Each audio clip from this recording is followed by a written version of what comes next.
let's start with capitalism. Yeah. Because Mike Johnson, Speaker of the House, keynoted the 15th Annual Family Leadership Summit in Des Moines this week or last. He called the midterms a spiritual battle. Mm-hmm. You've written about this week. He said the U.S. was founded as a Christian nation, and he went a step further and argued that Marxism and communism and socialism begin with the premise that there is no God, right? I don't know how capitalism begins with the premise that there is a God, but that's kind of what he was implying, right? Right. So I want to ask you, he never cites a single verse where God endorses capitalism, because that would be impossible. But what is the whole trick here? Why this fight with the white Christian nationalists? Why do they pick a fight between socialism and capitalism? All right. So I grew up in white Christian nationalism. I'm going to call this an unholy trinity, not an unholy trifecta. Well, I thought Trinity would be blasphemy. No. It's more accurate. So part of this idea that Mike Johnson, and the Family Leadership Summit is one of the key kickoffs of an election season. That's why they do it in Iowa. And it has been going on for 15 years. It started in 2012. I don't think it's a coincidence that Citizens United passed and was ratified in 2010. And so they started having this event in 2012. And it's always a way to hoop up the troops in one of the earliest voting states for any election. So Mike Johnson spoke at this. There wasn't a whole lot of coverage of it that I saw outside of Iowa newspapers and publications. And so he wanted to get up and start what I think is going to be a very big theme for the midterms, which is we are being overrun with socialism and communism and Marxism, and those are all ungodly, unholy, horrible, terrible, hideous, very bad things. And so he went on to say things like, the left wants to do away with your right to own property. The left wants to do away with with free markets. And for him, he's trying to make people think that the left wants to take away your right to buy whatever you want on Amazon Prime. That's what he's selling as a free market to these people. So, they want to do away with the U.S. Senate. They want to do, he was very, I said in my piece, I don't know if I dare type the word hysterical, but he sounded quite hysterical when you read what he was saying to this group of diehards. So what he's repeating to a religious group, Family Matters is a white Christian nationalist religious nonprofit think tank that supports the cultural transformation of the United States into a Christian nation. Although they don't go that far and say that. They just say they're working toward cultural transformation. Yeah, right. But they're working toward white Christian nationalist cultural transformation. So when Mike Johnson stands up at an event like that and says all other economic systems are godless and not biblical, he's by default saying that capitalism must be biblical, right? Even though the Bible doesn't talk about economic systems at all. It doesn't talk about any of these systems. So let's walk through where they get this from. We have to go back to Genesis 1:28 again. We talk about Genesis 1:26 through 28 on this show almost every week because it is so seminal to how they have structured their entire worldview and grasp for power. So Genesis 1:28 is their biblical basis for dominion. God said to Adam and Eve, be fruitful and multiply and replenish the earth and subdue it. And you'll have dominion over all the beasts of the sea and fowls of the air and everything that moveth upon the earth. So white Christian nationalist men think that gave them the right to own and control everything on earth. That's, even though God said that to Adam and Eve, and we don't know if they were white, and we don't know if they weren't Christian because there wasn't such a thing, but nevertheless, they certainly shit weren't capitalists. Right. For God's sakes. So, that is the basis for them to build their prosperity gospel on. That God gave man, white Christian nationalist men, the right to have dominion over all the earth and everyone and everything on it. So then they come up with this, I think, very Puritan work ethic. And they pull that from verses in Proverbs.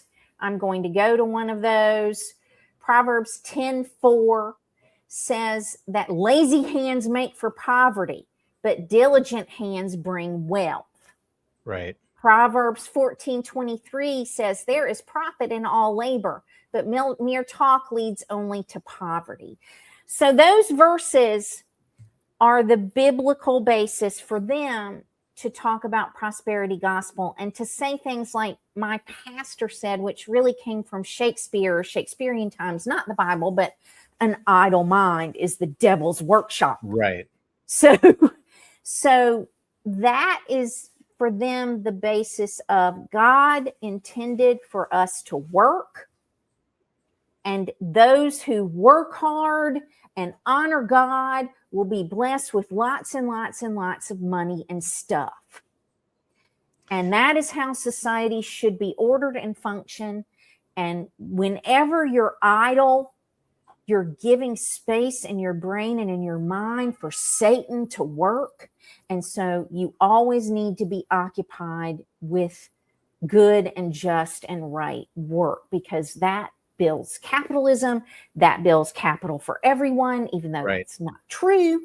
And so that is their basis for arguing that capitalism is God's anointed and happiest economic system. They go to these verses in Proverbs and Psalms and Galatians and go back to Genesis 1:28. So that's in the room. A lot of the people in the room would have heard those themes repeatedly. Mike Johnson doesn't have to quote these Bible verses and explain all that to them. They would have heard these themes and would likely agree with them. So he was just reinforcing that indoctrination at this event. I think that there's something so disgusting about this to me, and I want to press on a couple of things, because it's no, look, this little summit was sponsored by the Bradley, Mitchell, and Van Wyck foundations, billionaire foundations that ultimately allow billionaires white Christian nationalist billionaires, nonetheless, to dump their money into a foundation and then disseminate it in order to change, in order to, let's be fair, like persecute people like us, right? Mm-hmm, mm-hmm. In order to install that. So Mike Johnson is capitalism is a tool, but they lean on this thing, prosperity gospel, as a rationale for wielding this tool against everyone else. And the prosperity gospel, it teaches that wealth is a sign of God's favor, right? Mm-hmm. That, Mm-hmm. and this is a thing, when my parents got divorced, my dad kind of went searching, and he and my stepmom were, and my stepmom, who came out of a sort of fundamentalist family and was excommunicated when she left it. I can relate to that. Yep. And North Carolina sounds very similar to my good friend Andra Watkins. But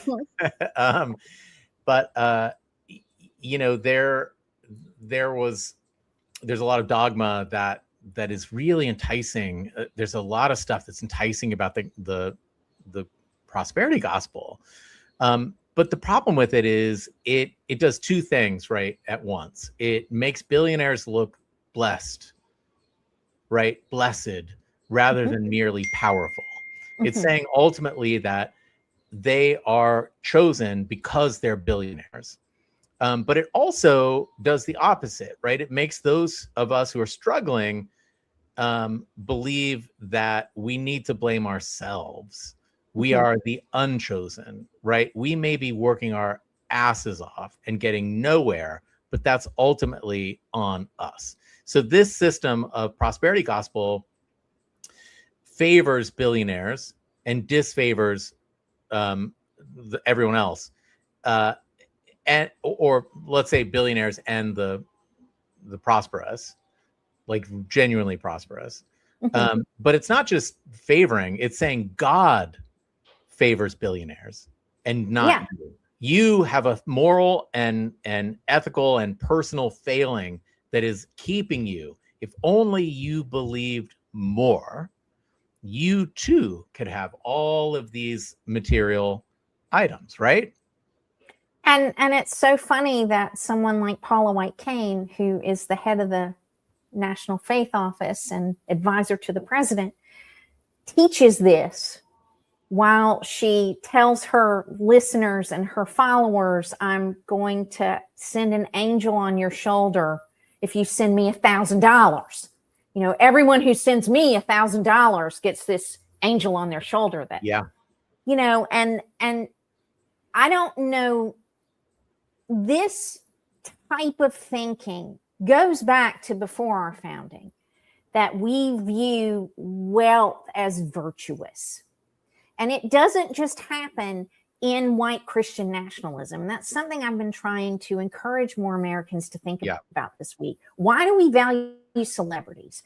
Why do we value sports figures? Why do we value those kinds of people with names, people who have famous names, people who come from famous pedigrees? Why do we think those people have more to say than people who don't?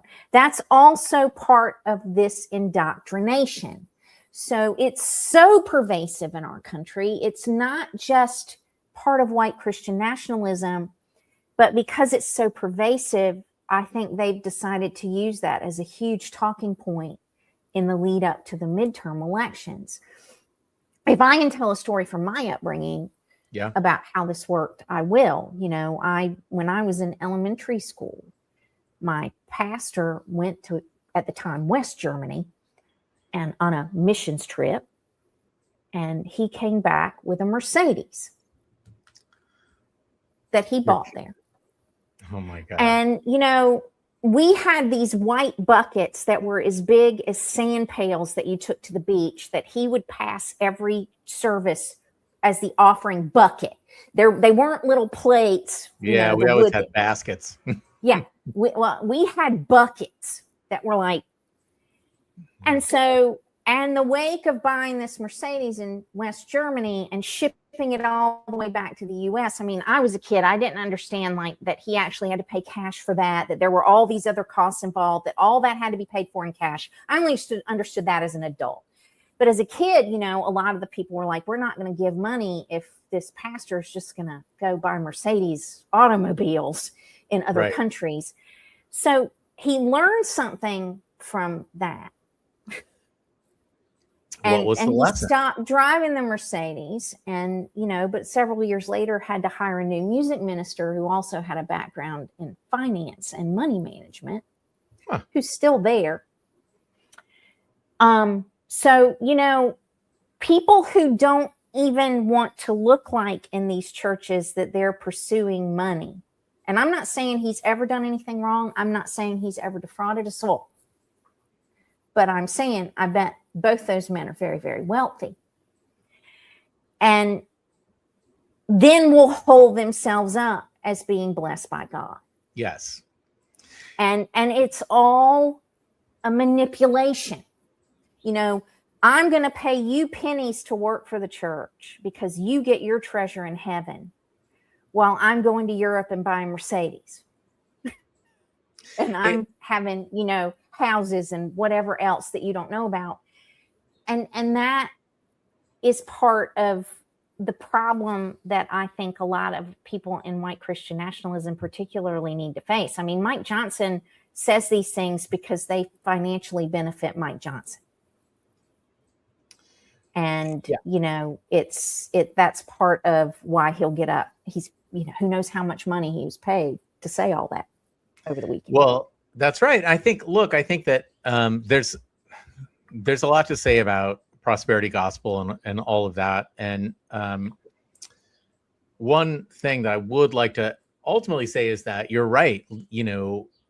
Culturally, take the Christian nationalists out of it. Our culture values wealth, right? That's just what we do. The white Christian nationalists have found a way to justify that really banal and empty value system by claiming it's God's will, right? But I will also say that when you value wealth and wealth alone, then of course you're never going to solve the homeless problem, because the homeless have no value. Ultimately, it feels as if we culturally made this shift where we were like, oh, everyone has inherent value when they're born, because that's just, we're human. All of these issues would become so irrational, right? Like, how could you ever let someone be homeless? It wouldn't make any rational sense to somebody who valued humans or human life. We don't value human life. And I think that to take that even a step further, the Christians themselves justify their wealth.